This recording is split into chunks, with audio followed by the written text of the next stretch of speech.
Somewhere over the rainbow, way up high, when she sang those words in 1939, Judy Garland was just 16 years old. The whole world fell in love with Dorothy, the girl who dreamed of a better place. But there was no rainbow for Judy Garland. There was no better place behind the magic of Hollywood. There was a little girl who was given pills at 10 years old to keep her thin, to keep her working, to keep her profitable. They called her a fat little pig with pigtails. They put their hands on her body. They worked her 18 hours a day, 6 days a week. And when she was used up, when she couldn't perform anymore, they threw her away. 5 husbands, 20 suicide attempts, a lifetime of addiction. Judy Garland died in a bathroom in London. She was 47 years old, alone, broken, still looking for that place over the rainbow. This is the story they don't want you to know. But before, Hollywood destroyed her. Judy Garland was just a little girl named Frances, and her nightmare started with her own mother. June 10, 1922, Grand Rapids, Minnesota.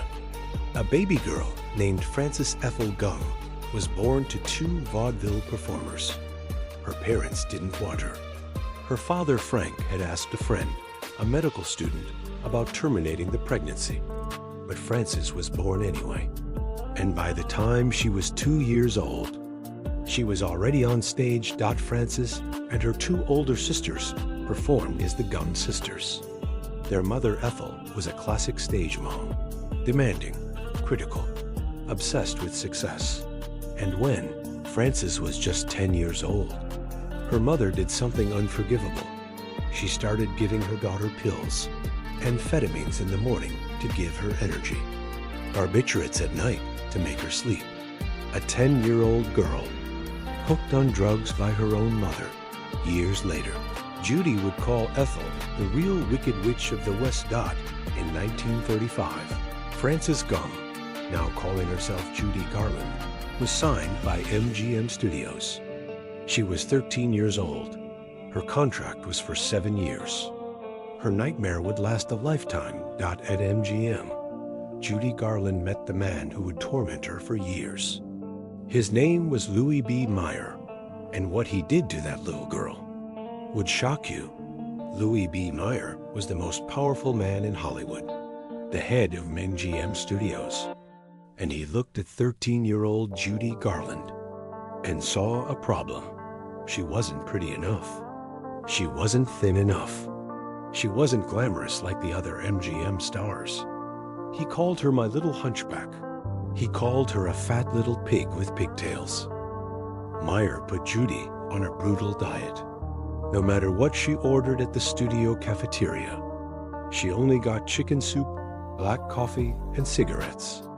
That was her meal for years. And the pills her mother started? MGM made them worse. They gave her Benzedrine, amphetamines, to suppress her appetite and keep her working 18-hour days. Then sleeping pills to knock her out. Then more amphetamines to wake her up. Judy later said, they'd give us pep pills. Then they'd take us to the studio hospital and knock us cold with sleeping pills. After 4 hours, they'd wake us up and give us pep pills again. That's the way we got thin. That's the way we got mixed up. And that's the way we lost contact. But it wasn't just pills. According to Judy's unpublished memoir, Mayer also touched her. He would put his hand on her chest and say he was feeling where she sang from her heart. She was 16 years old. When she told him to stop, he cried and said he loved her. This was Hollywood's golden age, and its biggest star was being abused by its most powerful man. And then came the Wizard of Oz, the role that made her immortal, and the film set that nearly destroyed her. In 1938, Judy Garland was cast as Dorothy in The Wizard of Oz. She was 16 years old. Shirley Temple had been the first choice, but she couldn't sing. Judy could sing. That voice, that incredible, heartbreaking voice, came from a place of real pain. But the studio didn't think she looked young enough. So they bound her chest with tape to make her look flat. They put caps on her teeth. They changed her nose with prosthetics. The filming was brutal. 7 months of 18-hour days. And through it all, more pills, more dieting, more abuse. When Judy couldn't stop laughing during a scene with the Cowardly Lion, director Victor Fleming took her aside and slapped her across the face. She was 16 years old, slapped by an adult man on a movie set. And according to her ex-husband Sid Luft, some of the adult actors playing Munchkins also abused her. They would make Judy's life miserable by putting their hands under her dress, he wrote. The men were 40 or more years old. The Wizard of Oz made Judy Garland a star. It won her a Special Academy Award, but it also set the pattern for the rest of her life. Abuse, pills, and pain. For the next decade, Judy was MGM's biggest star. But behind the scenes, she was falling apart and looking for love in all the wrong places. Throughout the 1940s, Judy made hit after hit. Meet Me in St. Louis, Easter Parade, The Harvey Girls. She was one of the biggest stars in the world, but the pills never stopped. The dieting never stopped. And her personal life was chaos. At 19, she married composer David Rose. When she got pregnant, her mother and the studio insisted she have an abortion. They didn't want a pregnant teenager ruining their star's image. The marriage never recovered. They divorced in 1944. Her second husband was director Vincente Minnelli. He was 20 years older. They had a daughter together, Liza Minnelli, who would become a star herself. But Judy's depression, her affairs, her pills, destroyed that marriage too. In 1950, MGM fired Judy Garland. After 15 years, they threw her away. She tried to cut her own throat with broken glass, but she survived. And her third husband, producer Sid Luft, helped her make the greatest comeback in Hollywood history. 1954's A Star is Born. She was nominated for an Oscar. Everyone thought she would win. But on Oscar night, Grace Kelly's name was called instead. Judy was crushed. 2 more husbands followed. Mark Herron, who beat her. Mickey Deans, who delivered drugs to her hotel room dressed as a doctor. 5 husbands, 3 children. And not one of them could save her from herself. By 1969, Judy Garland was broke, addicted, and barely able to perform. Her final concerts were painful to watch. And then came the end. By the late 1960s, Judy Garland was a shadow of herself. She was in debt. Her voice was failing. Critics called her a walking casualty and a broken remnant. In 1968, she performed a series of concerts at London's Talk of the Town.